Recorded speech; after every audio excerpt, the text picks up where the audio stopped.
Guys, i-recheck na po natin ang ating mga items na pina-COD sa print. So, ayan guys, tumaas na po talaga ang isang box ng Copico Blanca guys. Ayan guys, oh.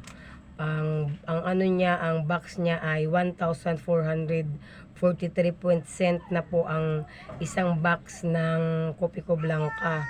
So, ita-times natin kung i-divide natin guys kung magkano na po ang puhunan natin na inilabas sa Copico Blanca na twin pack instant coffee.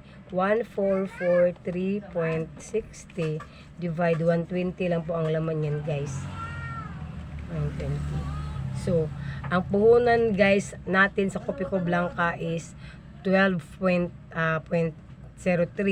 So, ayan guys, may 12 pesos na po yung puhunan ng ating Copico Blanca.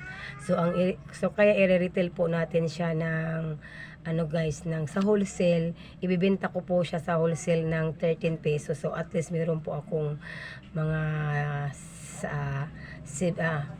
64 cent na.